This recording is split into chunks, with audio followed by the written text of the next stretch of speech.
Android டேப்லெட்ஸ்லாம் கொஞ்சம் follow பண்ணிட்டு இருந்தீங்கன்னா இது எங்கேயோ பார்த்த மாதிரி இருக்கேன்னு யோசிப்பீங்க. தப்பு கிடையாது. ஏன்னா இது லெனோவோட ஐடியா டேப் ப்ரோ ஜென் 2 அதை தான் சில மார்க்கெட்ஸ்க்கு மோட்டோ பேட் 70 ப்ரோன்னு ரீபிராண்ட் பண்ணியிருக்காங்க. ஸோ இதில் உங்களுக்கு ஃப்ளாக்ஷிப் லெவல் பர்ஃபார்மன்ஸ் கிடைக்குது, ப்ராப்பரான கீபோர்ட் ஸ்டைலஸ் சப்போர்ட் கொடுத்துருக்காங்க, ஒரு பெரிய ஹை கெப்பாசிட்டி பேட்டரி ப்ளஸ் செக்மெண்ட்லேயே பெரிய டிஸ்பிளேயும் ஆஃபர் பண்ணுறாங்க. இப்போ இந்த பேட் 70 ப்ரோவை என்னோட பிரைமரி டேப்லெட்டாக கிட்டத்தட்ட ஒரு வாரமாக யூஸ் பண்ணிட்டு இருக்கேன். ஸோ இன்றைக்கி வீடியோவில் 40,000 ரூபாய்க்கு கம்மியான பட்ஜெட்டில் இதுதான் பெஸ்ட்டான டேப்லெட்டா அப்படிங்கிறத பற்றி டீட்டெயில்டாக பார்ப்போம். என் பேர் ஆஷ், நீங்கள் பார்த்துட்டு இருக்கிறது C4E Tech தமிழ். வெறும் அன்பாக்சிங் ஹேண்ட்ஸ் ஆன் மட்டும் பண்ணாமல் அந்த இனிஷியல் ஆஃபர் ப்ரைஸ்லாம் போனதுக்கப்புறம் கொஞ்சம் ரேட்டெல்லாம் அவங்க ஏற்றுனதுக்கப்புறம் எப்படி இருக்குது, வர்த்தா இல்லையா அப்படின்னு சொல்லி நான் பண்ணுற வீடியோஸ் உங்களுக்கு யூஸ்ஃபுல்லாக பட்டுச்சுன்னா கொஞ்சம் உங்கள் சப்போர்ட்டுக்கு ஒரு தம்ஸ் அப், சப்ஸ்கிரைப், பெல் ஐக்கான்ஸ் இதெல்லாம் ப்ரெஸ் பண்ணுங்கள். சரி, இப்போ நம்ம வீடியோவுக்கு போவோம். இந்த டேப்லெட்டில் நீங்கள் முதல்ல நோட்டீஸ் பண்ண போகிற விஷயம் இதோட திக்னஸ் தான். 6.2 mm அலுமினியம் பாடி, கார்னர்ஸ் நல்லா ரவுண்ட் பண்ணியிருக்காங்க, எட்ஜஸ் லைட்டாக கர்வ் ஆகிருக்கு. அதெல்லாம் ஓகே, பட் ஆனாலும் இது ஒரு பெரிய 13 இன்ச் டேப்லெட், கிட்டத்தட்ட 600 கிராம் வெயிட்டோட. ஸோ இதை கையில் பிடிச்சி மணிக்கணக்காலாம் யாரும் யூஸ் பண்ண போகிறதில்ல. பட் அப்படி யூஸ் பண்ணணுன்னு வந்துச்சுன்னா ரியலிஸ்டிக்காக எர்கனாமிக்ஸ்க்கு அவங்களால என்னெல்லாம் பண்ண முடியுமோ அதை பண்ணியிருக்காங்க. இப்போ பேக் பார்க்க ப்ரீமியமாக இருக்குது, அந்த மோட்டோ லோகோ, அந்த கேமராவை சுற்றி இருக்க கிளாஸ்லாம் கொஞ்சம் நல்லா பண்ணியிருக்காங்க. பட் ஈஸியாக ஸ்மஜஸ் பிக்கப் பண்ணுது. ஸோ இதை கேஸ் இல்லாமல் யூஸ் பண்ணணும்னு நினச்சிங்கன்னா அடிக்கடி துவச்சினே இருக்கணும். இவ்வளோ பெரிய டேப்லெட்னு வரையில் நேச்சுரலாக இவ்வளோ பெரிய டிஸ்பிளே இந்த டேபோட ஒரு மேஜர் செல்லிங் பாயிண்ட். இது ஒரு 13 inch LCD panel, sharp 3.5K ரெசல்யூஷனோட. இதை நான் சொல்லையிலேயே இன்னும் ஏன் LCDயா அப்படின்னு சில பேர் யோசிச்சிருப்பீங்க. உங்களை நான் தப்பு சொல்லலை, ஏன்னா ஸ்பெக்ஷீட்டை பார்த்தோன்னா நானும் அதே தான் யோசித்தேன். ஆனால் அதுக்கப்புறம் ப்ரைஸை பார்த்தேன். இன்னும் முக்கியமாக இந்த டேபை யூஸ் பண்ண ஆரம்பித்தேன். OLED லெவல் டிஸ்பிளேயா இல்லை, ஆனால் நல்ல தரமான LCD பேனல் தான் யூஸ் பண்ணியிருக்காங்க. 144 Hz ரெஃப்ரெஷ் ரேட், ஆக்சுவலாக system wide refresh rate. So ஒரு சில கேம்ஸில் மட்டும் சப்போர்ட் கிடையாது, எல்லாமே ஸ்மூத்தாக ரன் ஆகுது. ஸ்க்ரோலிங்லேருந்து அனிமேஷன்ஸ்லேருந்து UI நேவிகேட் பண்ணுறது எல்லாமே நல்ல ஃப்ளூடான ஃபீல் இருக்குது. அது மட்டும் இல்லாமல் இது ஒரு 10+2 பிட் பேனல், HDR சப்போர்ட்டோட 800 nits வரைக்கும் ஆட்டோ மோடில் டெஸ்ட் பண்ணோம். ஸோ இன்டோர்ஸ் ஃபென்டாஸ்டிக்கான பேனல். அவுட்டோர்ஸ் ஹார்ஷ் சன்லைட்டில் யூஸ் பண்ணிங்கன்னா இந்த பேனலுக்கு லிமிடேஷன்ஸ் இருக்குது. இப்போ இந்த தரமான டிஸ்பிளே கூட 4 JBL டியூன் ஸ்பீக்கர்ஸ் பேர் பண்ணியிருக்காங்க. நல்லா லவுடாக இருந்துச்சு, ஆக்சுவலான பேஸ் இருக்குது, டயலாக் நல்லா கிளியராக இருந்தது. ஸோ மல்டிமீடியா எக்ஸ்பீரியன்ஸ் சூப்பர்னு சொல்லலாம். இப்போ இந்த டேப்லெட்டோட இன்னொரு ஸ்ட்ரென்த் அவங்க உள்ள யூஸ் பண்ணியிருக்க சிப். குவால்காமோட Snapdragon 8S Gen 4 யூஸ் பண்ணியிருக்காங்க. ஸோ இருக்கிறதுலே ஹையஸ்ட் பர்ஃபார்மன்ஸ் டேப்லெட் ஆகுதுன்னு கேட்டிங்கன்னா கண்டிப்பாக இல்லை. ஆனால் இந்த செக்மெண்ட்டுக்கு ஹையஸ்ட் பர்ஃபார்மன்ஸ் டேப்லெட், அதோட முக்கியமாக நல்ல சஸ்டெயின் பர்ஃபார்மன்ஸ் கொடுக்குற ஒரு டேப்லெட்டும் கூட. ஸோ இந்த bad 70 bro 3D Max stress டெஸ்ட்டில் பார்த்தீங்கன்னா 85% பீக் பர்ஃபார்மன்ஸ் ரீட்டைன் பண்ணிச்சு. ரொம்பவே இம்ப்ரெசிவான ஒரு விஷயம். ஹீட்டிங்னு பார்த்தா ஒரு ஸ்பாட்டில் மட்டும் 51 டிகிரி வரைக்கும் போச்சு. பட் ஆக்சுவலாக நம்ம கையில் பிடிக்கிற ஏரியாஸ் எல்லாமே 36 சில்லற டிகிரியில் தான் இருந்தது. ஸோ கூலாக தான் இருக்குது கையில் பிடிச்சி யூஸ் பண்ணுறதுக்கு. ஸோ கேம்ஸ் விளையாடுறதுக்கு ஸ்மூத்தாக இருக்குது, பர்ஃபார்மன்ஸ் கன்சிஸ்டண்ட்டாக இருக்குது. ப்ளஸ் எங்கே நம்ம கையில் பிடிச்சி யூஸ் பண்ணுறோமோ அந்த இடத்துல ஹீட்டிங் எதுவும் இல்லை. தெர்மல்ஸ் நல்லா ஹேண்டில் பண்ணியிருக்காங்க. 2 ஸ்டோரேஜ் வேரியண்ட் ஆஃபர் பண்ணுறாங்க. 8128 LPDDR5X RAM, UFS 3.1 ஸ்டோரேஜோட. 8256ல் அந்த ஸ்டோரேஜ் UFS 4க்கு பம்ப் அப் பண்ணுறாங்க. இப்போ இந்த டேப்ல எனக்கு இருக்கிறதுலே பிடிச்ச ஒரு விஷயம், மோட்டோரோலா மைக்ரோ SD சப்போர்ட்டை ரிமூவ் பண்ணல. இப்போ உங்களுக்கு எமுலேஷனில் இல்லை ஜென்ரல் கேமிங்கில் இன்ட்ரெஸ்ட் இருந்துச்சுனாலோ, இல்லை எக்கச்சக்கமான படம் வீடியோஸ்லாம் ஸ்டோர் பண்ணணும்னு நினச்சிங்கனாலோ, இந்த பெரிய டிஸ்பிளே, ஸ்ட்ராங்கான பர்ஃபார்மன்ஸ், நல்ல thermal management plus expandable storage, இந்த காம்பினேஷன் உங்களுக்கு ரொம்ப கம்பெல்லிங்காக இருக்கும். Wi-Fi 7, Bluetooth 6 சப்போர்ட் கொடுத்துருக்காங்க. Type-C port, USB 3.2 display port அவுட்டோட. இது இங்கே ரொம்பவே யூஸ்ஃபுல், ஏன்னா மோட்டோரோலா ஒரு ப்ராப்பரான டெஸ்க்டாப் மோட் ப்ரொவைட் பண்ணுறாங்க. அது மட்டும் இல்லாமல் ஆப்ஷனல் கீபோர்ட் கேஸும் அவைலபிளாக இருக்குது ஒரு காம்போவாக.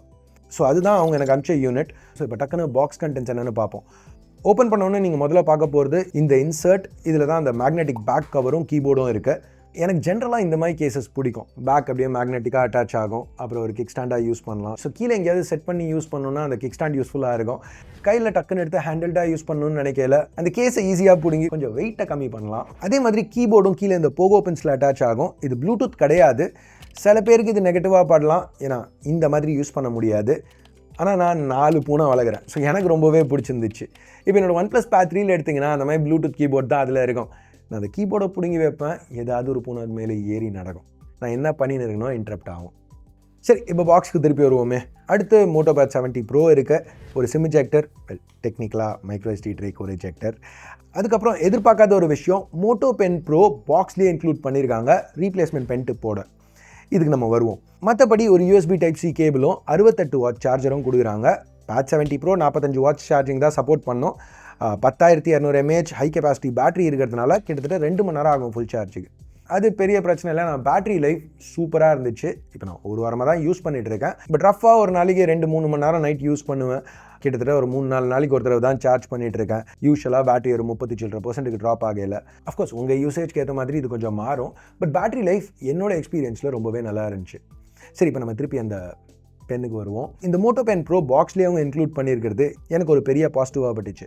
ஏன்னா இப்போ வர நிறைய டேப்லெட்ஸில் ஸ்டைலஸ் சப்போர்ட் கொடுக்குறாங்க. ஆனால் சாம்சங் தவிர வேறு எந்த பிராண்டுமே பாக்ஸ்லேயே அதை இன்க்ளூட் பண்ணுறதில்ல.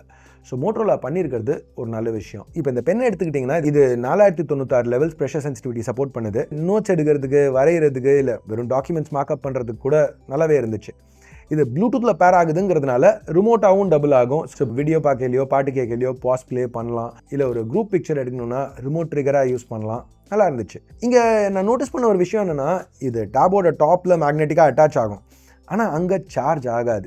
இது எனக்கு லைட்டாக ஆகிடுச்சுது. ஏன்னா நிறைய வீடியோஸ் பார்த்தேன் எதுலேயுமே யாரும் அதை பற்றி பேசலை. ஸோ இப்போ அதை சார்ஜ் பண்ணணுன்னா இந்த Type-C போர்ட் யூஸ் பண்ணி தான் நீங்கள் சார்ஜ் பண்ணணும்.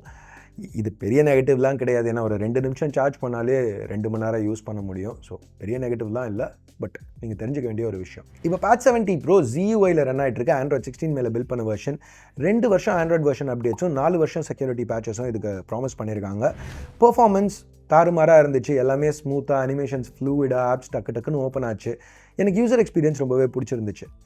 இவ்வளோ பெரிய ஸ்க்ரீன் இருக்கிறதுனால கீழே அந்த பாட்டமில் இருக்கிற டாக், அந்த multi tasking functionality, smart connect மற்ற ஃபோன்ஸ் பிசிஸோட ஒர்க் ஆகிறதுக்கு, கூகுளோட சர்க்கிள் டு சர்ச், ஜெமினை இன்க்ளூஷன் எல்லாமே கரெக்டாக பண்ணியிருக்காங்க. நல்லா ஸ்க்ரீனை யூட்டிலைஸ் பண்ண முடிஞ்சுது. டெஸ்க்டாப் மோட் பர்டிகுலராக எனக்கு ரொம்ப இம்ப்ரெசிவாக பட்டுச்சு. ஏன்னா ஜென்ரலாக இந்த மாதிரி மோடில் 4 விண்டோஸ் தான் எல்லா பிரான்ச்சும் ஓப்பன் பண்ண விடுவாங்க.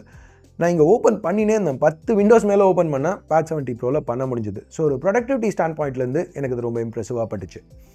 கேமராஸ்னு பார்த்தா tablet cameras, 8 mega pixel selfie, 13 mega pixel rear camera, document scan பண்ணலாம், வீடியோ கால்ஸ்க்கு ஓகே. வேறு எதுவும் இல்லை இதை பற்றி சொல்கிறதுக்கு. ஸோ லான்ச் ஆகையில் 32,000 ரூபாயிலேருந்து இது அவைலபிளாக இருந்துச்சு வித் ஆஃபர்ஸ். இப்போ அதே வித் ஆஃபர்ஸ் ப்ரைஸே 38,000 ரூபாய்க்கு பம்ப் ஆகிடுச்சு. இப்போ அதை பற்றி நம்ம பேசுகிறதுக்கு முன்னாடி வீடியோ ஸ்பான்சர் ஆன்பர்னுக்கு ஒரு சின்ன ஷவுட் அவுட். இது அவங்க லான்ச் பண்ணியிருக்க latest retro game handheld RGSP. போன மாடலோட இன்னும் தின்னாக லைட்டாக எடுத்துகிட்டு வந்திருக்காங்க. ஆனால் இங்கே அனலாக் ஸ்டிக்ஸ் கிடையாது. பட் அதனால் இது பார்க்குறதுக்கும் சரி, யூஸ் பண்ணுறதுக்கும் சரி, நிண்டெண்டோவோட கேம் பாய் SPக்கு இன்னும் சிமிலராக இருக்குது. கிட்டத்தட்ட 2026 நிண்டெண்டோ ஒரு மாடல் லான்ச் பண்ணாங்கன்னா ஏறக்குறைய இந்த மாதிரி இருக்குன்னு சொல்லலாம். ஏன்னா இங்கே இந்த IPS ஸ்க்ரீன் பார்த்தீங்கன்னா இந்த சிஸ்டம்க்கு pixel perfect 3x integer scaling support பண்ணுது. ஸோ இங்கே இதை மல்டிபிள் ஆங்கிள்ஸில் செட் பண்ணி யூஸ் பண்ணலாம் இந்த ஹெஞ்ச்னால. ஸோ இப்போ இது கேம் பாய் அட்வான்ஸ் கேம்ஸ்க்கு சூப்பராக இருந்தாலும் அது மட்டும் தான் ரன் பண்ணணும்னு இல்லை, 2D ஏராலேருந்து எல்லா சிஸ்டம்ஸுமே எமுலேட் பண்ணும். இன்ஃபேக்ட் சில 3D கன்சோல்ஸ் கூட, செகா ட்ரீம்காஸ்ட், Nintendo 64 இதோட கேம்ஸ்லாம் கூட இதில் நல்லா விளையாட முடியும். ஸோ இந்த RGSP உங்களுக்கு இன்ட்ரெஸ்டிங்காக பட்டுச்சுன்னா டிஸ்கிரிப்ஷனில் உள்ள லிங்கை செக் பண்ணுங்கள். சரி, இப்போ நம்ம மோட்டோரோலா திருப்பி வருவோம். ஸோ லான்ச் ஆகி இவ்வளோ சீக்கிரம் ரேட் ஏற்றுனது நல்ல விஷயமானு கேட்டிங்கன்னா இல்லை, எனக்கு சுத்தமாக பிடிக்கல.